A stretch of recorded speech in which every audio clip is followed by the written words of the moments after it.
Your cat didn't become distant. You just stopped speaking their language, and eventually, they stopped trying to teach you. Most cats that seem cold or aloof aren't. They're just living in a home that never learned to answer back.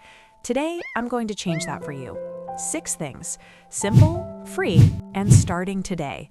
Stick around for number 6, because it completely rewired how I think about what cats are actually doing when they talk to us. Number 1, give them somewhere high to call their own.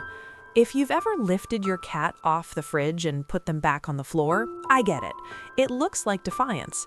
But here's what's actually happening. Height isn't a preference for cats. It's survival, baked in over millions of years. From up high, they can see what's coming. They can watch the room. Nothing surprises them. That instinct doesn't switch off just because they now live in an apartment. Research in cat behavior found that cats with access to vertical space show significantly lower stress levels than cats without it.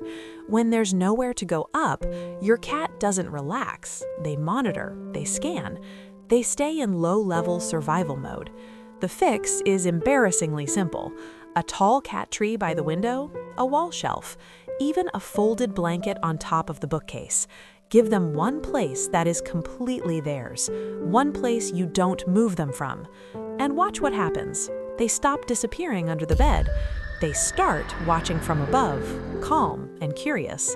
That's not just a behavior change. That's a cat who finally feels safe enough to exhale. Number 2, stop touching them when they didn't ask. I know how that sounds. Stick with me. Every time you reach out and pet your cat without an invitation, you're making a small withdrawal from a trust account they can't explain to you. 1 or 2 times, nothing. But dozens of times a day, week after week, that account quietly drains. And then one morning, your cat just stops coming around, and you have no idea what changed. Here's what separates cats from dogs completely. Affection only means something to them when they chose it. If you force it, they tolerate it. If you wait for it, they feel it. Research from the University of Lincoln found that cats who control their own physical contact form deeper bonds with their owners, much deeper than cats who are petted on the owner's terms. So what does an invitation actually look like? A slow walk toward you with their tail raised straight up. A head nudge against your leg. Jumping into your lap without being called. That is the ask. Everything else is you deciding for them. Try this today. Sit down. Do nothing. Don't call them. Don't reach. Just exist in the room. See how long before they come to you. You might be surprised. Actually, pause here for a second. If this is already making you think differently about your cat, go ahead and subscribe right now, because what I just shared about touch and trust is honestly just the beginning. The next 4 things go even deeper, and I don't want you to miss them when I post next time. Okay, back to it. Number 3, sit on the floor with them. Think about what you look like from a cat's perspective. You're enormous. You move unpredictably, you make loud sounds, and suddenly change direction. To a small animal hardwired for survival, you are basically a giant that never stops.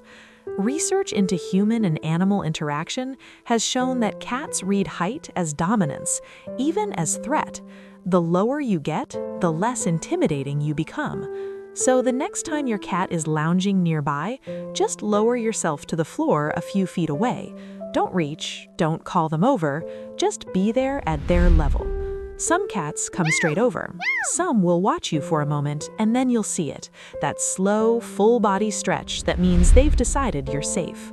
For shy cats especially, this one habit builds more trust than months of treats and toys combined.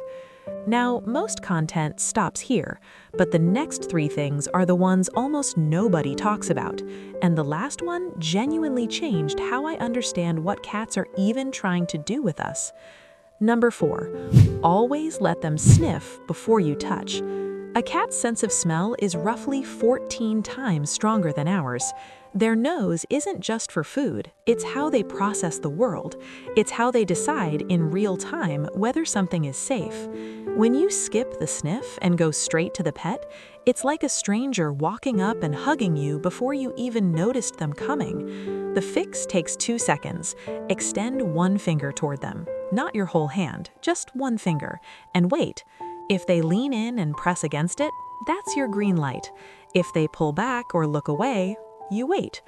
A study in the Journal of Veterinary Behavior found that cats allowed to initiate contact through scent showed far fewer signs of stress and defensive behavior. 2 seconds, one finger. And from your cat's perspective, that small gesture says one thing: I'm asking, not taking. Number 5. Build a life they can predict. You've probably noticed your cat appearing in the kitchen before you even thought about their dinner. They're not psychic. They've quietly mapped every pattern in your day, and they live inside those patterns. Cats don't experience time the way we do. They experience sequence. Consistent sequence means their nervous system can finally settle. Unpredictable sequence means they're always waiting for the next thing they didn't see coming. Research published in the Journal of Feline Medicine and Surgery identified inconsistent daily routines as one of the primary causes of chronic stress in indoor cats. You don't need a rigid schedule, just rough, reliable rhythm. Feed around the same time, play at roughly the same point in your evening, sit in your usual spot. Small, repeated gestures your cat can anticipate. To you, that might sound like monotony. To your cat, it sounds like safety. Every time you show up when expected, you're telling them the world is stable. You can rest. Number 6. Talk to your cat out loud. This one surprises almost everyone, and it might be the most important thing on this entire list. Here's what stops most people cold. Adult cats do not meow at other cats. They never developed that vocalization for their own species. Every meow, trill, chirp, and chatter your cat makes, it was built specifically for you, for humans. It is a language that evolved for one audience. Researchers at Lund University in Sweden found that cats develop entirely unique vocal patterns tailored to their individual owner. Your cat didn't pick up generic sounds. They built a personal language just for you, and most owners never once answer back. Think about how many times your cat called out when you walked through the door, followed you down the hallway making that insistent little noise, sat beside you and just kept talking, and you said nothing. You don't need perfect words, just narrate. Say good morning when you see them. Tell them what you're making for dinner. Talk to them while you fold laundry. Your voice is the most reassuring sound in their world, and every time you use it, you're answering back in the only language they ever built just for you. Here's what your cat has been asking for this whole time: a high place that belongs to them, the freedom to choose when to be touched, someone who comes down to their level, 2 seconds before every hand, a world that runs on a rhythm they can trust, and someone who actually answers when they speak. None of this is complicated. None of it costs anything. But for your cat, every single one of these things is the difference between a home they endure and a home they love. Pick one thing from this list. Try it today, just one, and watch what your cat does. If this changed how you think, share it with someone whose cat they think is just distant or cold, because that cat isn't cold. They just gave up asking, and it might not be too late to answer.